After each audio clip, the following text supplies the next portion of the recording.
Hi, this is Monica from Huckleberry Mountain Botanical School of Herbalism. I'm herbalism, and I'm here with Lindy, my daughter. She's going to get us set up on the prepared homestead so we can go over there as well. I don't know that we're going to be able to catch your comments over there necessarily because I don't know that we have an iPhone open to that. Okay, we're going to be able to do that. Hi, Sean. So today we are going to be doing something super simple, and it's also super delicious, and it's great for boosting the immune system. So at the onset of a cold or flu or anything like that, this is a great remedy to just pop in your mouth and take, or you can take the honey and spread it on toast or whatever. We're going to be making garlic honey. And I'm going to encourage you to please get raw honey from your local area if possible. It really does have its own antibiotic and antiseptic, antibiotic properties, and very soothing to the throat, to the respiratory system, to the skin. But in this case, you won't be using garlic honey on your skin. No. You'll be eating it. Yes. Or, putting it in tea or spreading it on toast. What we're going to make today, though, is a little bit different than what I do if I'm really trying to get a lot of garlic in, because I'm really, deep in this illness that I just didn't catch for some reason. Does that happen to you, mothers? I don't think it's... Yes, it is. Because mothers catch it in their children and they immediately start treating. And when it comes to us, we go, oh, we'll be okay. Oh, we'll be okay. And the next thing you know, we're running fevers, we're feeling achy, we're feeling like garbage. And it's like, well, why did we let it get that far? I don't know. But we don't let our children get that far. But I'll share with you what I do when I really need to get a lot in. Most of the time, small children aren't going to like that. But this garlic honey, they will like. And they will take. And it will be much easier to get this into their system. All right, I didn't have enough garlic. I have just this little bit of garlic. I want you to get at least a clove or two.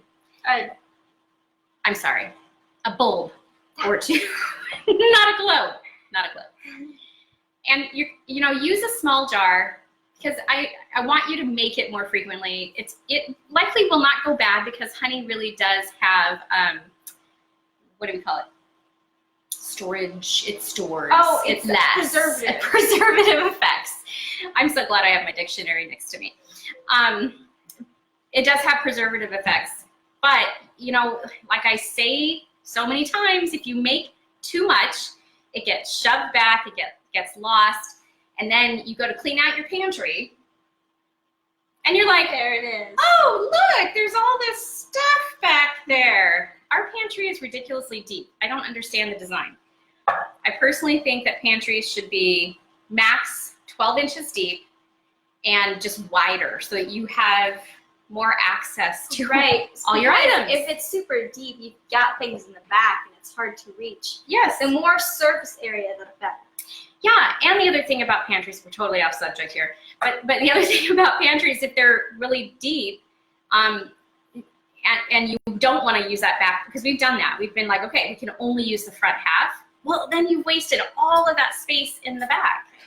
And then let's say you put something back there that you're not going to use very often anyway, but then when you need it, you're suddenly emptying every single thing out. Such a pain. It's a pain. Okay, that was my little blurb on pantries. I don't even know how I got there.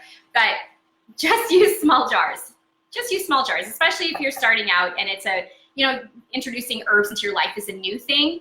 And keep them out after they're done in places that you'll see them and you'll use them, and not just lose them in the back of your cupboard.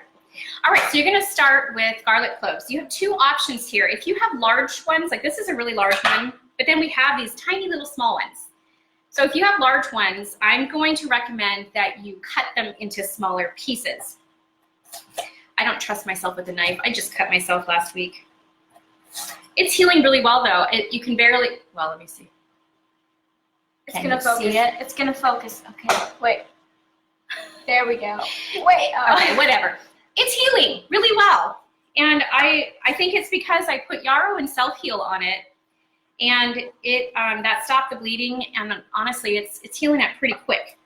All right, so I'm cutting these a little bit smaller, and then we're just gonna smash them down.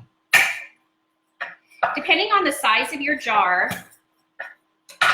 that will determine, you know, how much garlic you put in there. The other thing that will determine it is how strong do you want your garlic honey. One of the great benefits of this, do you want to do that while I talk? I've got bracelets. I don't know why I'm using bracelets. I get mad. I know, it's going to graze the microphone.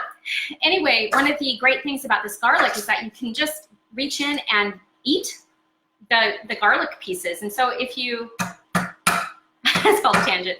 Yeah, it is a tangent. I go on tangents all the time. Squirrel. Okay. If you chop them too small, then you won't have as much. However, if you're going to use it then on toast, you'll have little pieces of garlic. So you need to decide what you're going for. You can chop it up really small and have it in there. You can put it in a tea, so you'll have those little chunks of garlic. No big deal. You know, herbs are meant to be experienced, right? And then if you spread it on toast, you'll have little pieces of garlic. Or you can leave it in larger, like I would just take this and smash it. I wouldn't even cut it up, just smash it. And then you can have that and you can just take it out and you can eat it. It will have absorbed some of that, this sweet honey flavor, and some of this strong pungency of the garlic, because garlic can be quite spicy, will have dispersed into the honey. So you'll have a much smoother garlic experience, and it won't have that same bite that raw garlic can have a lot of times. I personally don't mind the bite, but some people really don't like it. Careful. That's fine. You don't have to chop it small. And a lot of times kids can't tolerate that. So this makes it much more tolerable for children. Okay, so once you get this in there, and she's going to keep doing this, we're going to cover this in honey. Raw, local, preferably honey. So we're running low on our raw local honey. So we've got two different kinds here. Doesn't matter. They're both raw, they're both local, and they'll have all of those same benefits. If you're purchasing the stuff that isn't raw, you're really not getting any of the enzymes or any of the antibiotic properties or the vitamins or the health building properties of the honey. So use raw. Here we go. All right, once we get all this in here, we're gonna put the honey in. The honey should fully cover whatever herb you're doing, because really you could do this with any herb. Lavender is really tasty. Lavender honey is delicious. Very soothing, for sure. Yeah, a nice addition to tea or anything like that. So I'm gonna put this in here, and then what we're gonna do is take our trusty chopstick and really push that herb around in the honey. And I'm gonna go ahead and fill this up. When I'm using fresh herbs generally, not garlic necessarily or ginger because they are quite pungent and strong, when I'm using fresh herbs, I will fill the jar to the top with the fresh herb, not press down to the top, but just to the top, kind of loosely packed. And then go ahead and mix that honey in there. Make sure then after that, that each day you're turning your honey upside down. So one day you're like this, the next day pop it upside down. Recommendation, get a small plate or a very thick piece of paper or paper towel or something, because occasionally the honey will leak out of the lid and it will get on your pantry or your windowsill or wherever you are putting your honey. Okay, if you're using dried herb, never go above half, because that will absorb some of the moisture and it will expand in your honey mixture. So the herb goes halfway up. Yeah. Plus the thing is that dried herbs in general tend to be stronger in flavor. Right. Yeah, because they're more concentrated. Yeah. So they have less moisture that they're bringing in. Oh, it's beautiful. Yeah, it really does, and it smells great too. Yeah. I just love the smell of garlic. But the honey just adds a wonderful flavor profile and additional healing benefits. I'm really sticky, so I'm gonna go wash my hands because I hate sticky. I'll be right back. I can't do this. So this is really good on toasty things. I can't do sticky. I need to bring handy wipes or something. Maybe I should do a video on that, making homemade wipes. Okay, so let me tell you how I make a quick thing. If I don't have any of my garlic honey, or if I'm really trying to get a lot in, I will take a couple of cloves of garlic, crush them, and then mix them in with a little bit of butter and a little bit of honey. Yes. And spread that on It toast. is so good, and it is like better than taking vitamin C. It is really, really good. And one of the benefits of that is that you are getting that fresh pungency. So it feels like it's going in and sort of cleaning things out. It's because it's so fresh, it's much more pungent, but that butter, real butter, please, don't use margarine.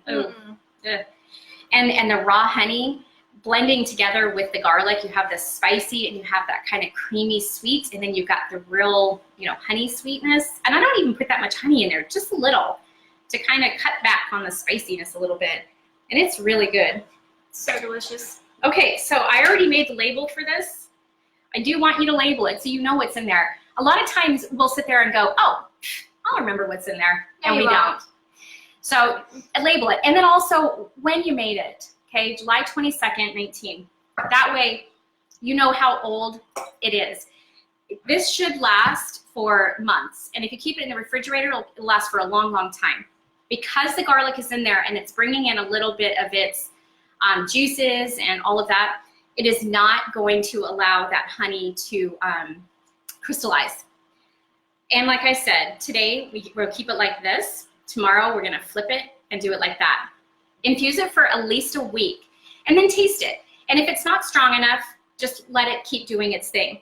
If you're using regular herbs though, fresh herbs, at that point, you'd wanna strain it and then put new fresh herbs in there to really strengthen and get that stronger flavor.